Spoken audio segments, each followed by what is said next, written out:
but too far, if you don't move anything, yeah, and if you get stuck, you'll have to get up. We're going to be talking about it, right? Yeah. So it's too far away from the cue ball. Right. That's point one. Which means that this hand is too far away. Yeah. Because if he went further forward, this hand is even further away, right? Yeah. So he's too far from there. His distance from here is too much. Yeah. Yeah. And he's got a very, very full grip. Yeah. Yeah. Stance, I wouldn't, alter that too significantly.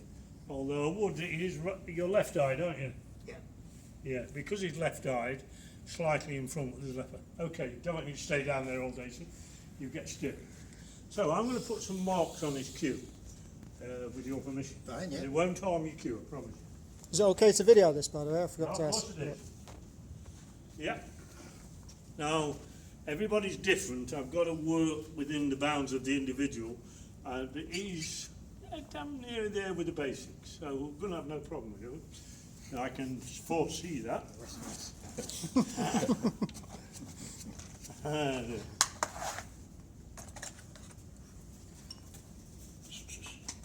Right, can you get down again for me then? Right, not too worried about that. Q-tip the ball. Yeah. Right, just stay there for me. So now we're 12.5 inches to here. Yeah. Do you know what Steve Davis recommends? 9 inches. Right, now I think 9 inches is silly, to be honest. And now you're going to feel awfully cramped up when I hold you this. Okay. So I want you to move forward with that hand. Stay there. Q-tip to the ball. Don't worry about the backhand or anything like that. Stay there. I'm going to make that 10.5 for you. Right, let me have your cue. You're right, can get up. Right, so this is 10.5 inches. Okay? Yep. It's soft pencil, it'll just wear off. I'd like keep it on. I'd like you to keep putting it on, but use a soft grade pencil. Don't use HB, 2B, 3B, because it can score the wood. And you don't want that.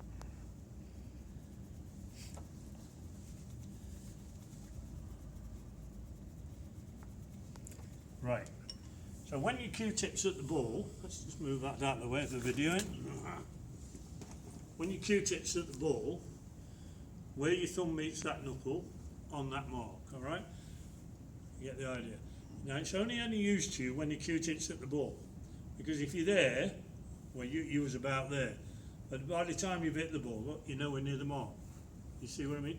And that there, if you think about it, if we're going to be correct where this is, you've just lost 2 inches of follow through. So it's very important where we put these on. Right, so if you get down again for me, your name again? Alan. Alan. Alan. Go on, Alan. Do it to this point then. Yeah. Right, Q-tip to the ball. Yeah. Stay there, straighten up here. A little bit, not too much. Right, good bridge, nothing wrong with the bridge. Good there, little kink in the left arm. And notice he's automatically has brought this hand forward now because he would feel as though he's lost total control. Yeah. Just try and relax. Try and relax. Right. So what I'm going to do now is just move that out the way. Yeah. And all I want you to do is quite firmly bring this hand forward and hit the chest. Okay? Go on. No, firm. Stay there. And stay there when you've done it. Stay there. Now you'll see that distance between his hand and the chest has gone to the front and become the follow through. Yeah? And there we've got about 6.25 inches of follow through. Spot on. Okay? Now don't move this hand, but I'd like you to stand up for me. Stand up, don't move that hand. I'll tell you why in a minute.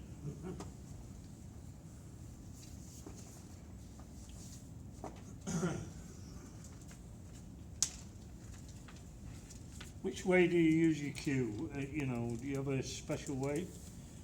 Do you prefer to use it with the grain up or this? No? It's slightly bent, so I try to eradicate that by having the bent bit underneath. Right, and which is that way? Okay, you can let go now. Which is the bent bit? Like that? Yeah. That's how you have it. Right. That's just a bit of sticky paper you can take off anytime you like, alright? Now what I would like you to do, put your front of your hand on that sticky paper, alright? Then you can almost forget it, alright? And then the next thing, that hand goes on that mark and you're at the ball. I just want to double check I'm right.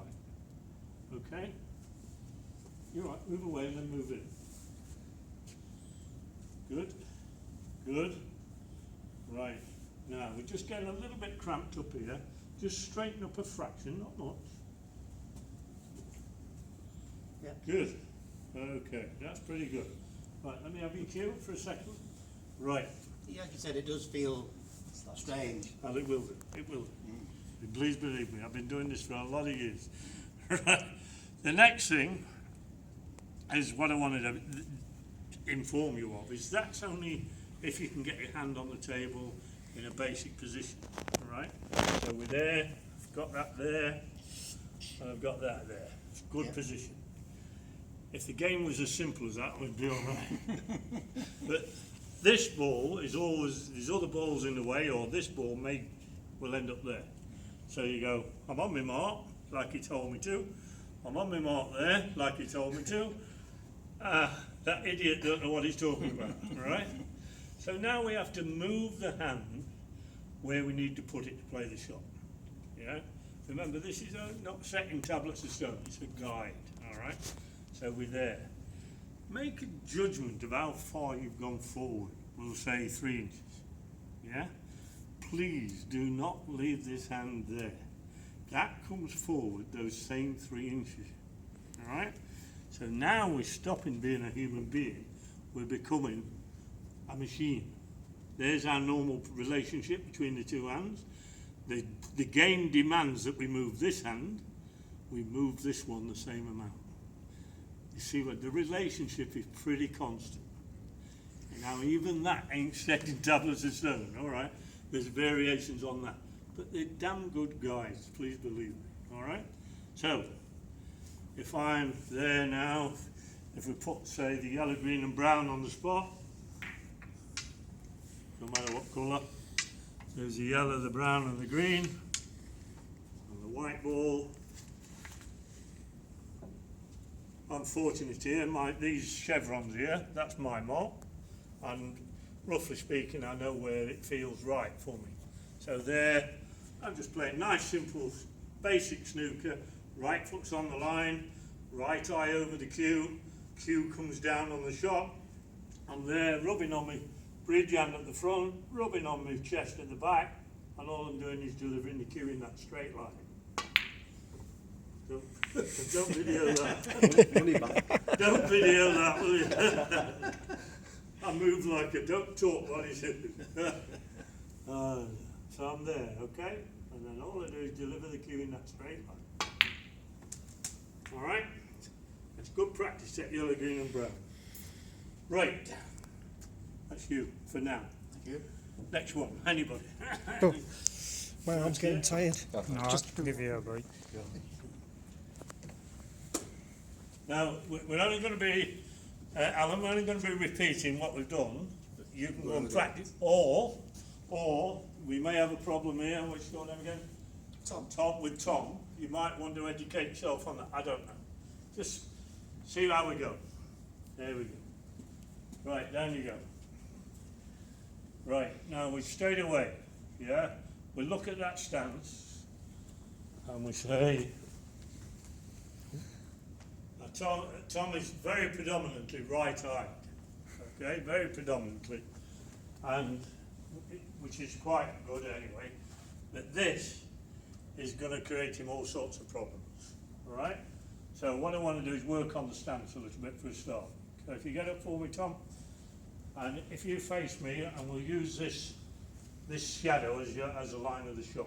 So put your right foot on the line of the shot. Now Hendry, and he wasn't a bad player, was he?